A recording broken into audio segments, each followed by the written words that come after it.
Nordic Wolf, we're going to be showing you how to use the insert tool or NutSert tool for the nutserts that Ace Engineering supplies with any of the actual aftermarket parts that you order from them that require this, and how to use that, whatever I just said.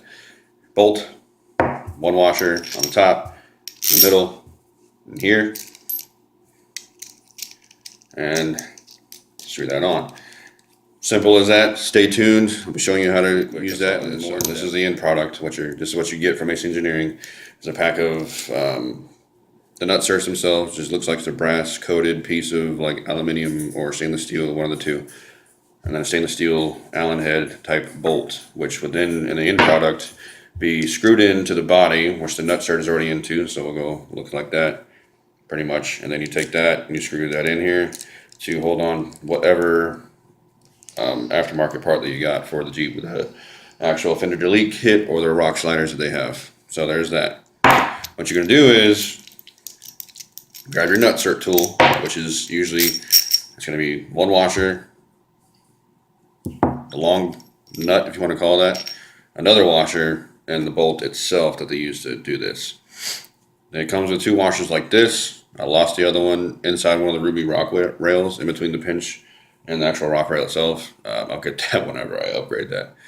So I found a wider one, which I used for the top portion. The one you're going to be using to crank on was the ratchet. And I'll show you why in a second. So I'm going to put it together like that.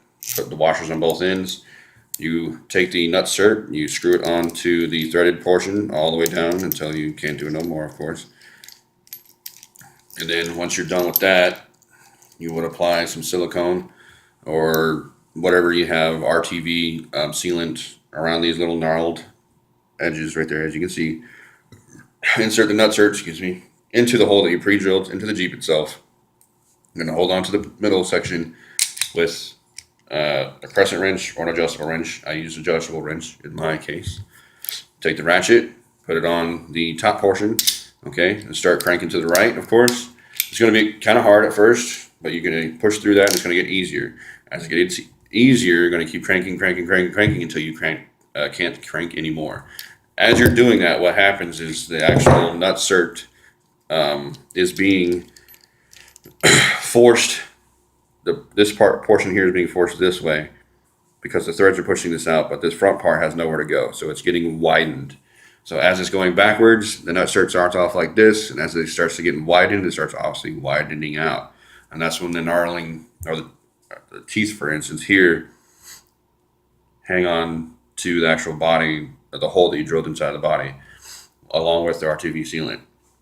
Then what you'll do, of course, when you're done cranking at that point, you're going to reverse. You're going to pretty much just hold the wrench in the middle, lefty-loosey, so flip that little switch over, and then you go left and back it off. Sometimes if you crank too hard on here, these will actually lock together. If you've ever had one of those situations where two nuts are locked together because they were turning in the same direction or whatever like that, you're going to have to figure that out.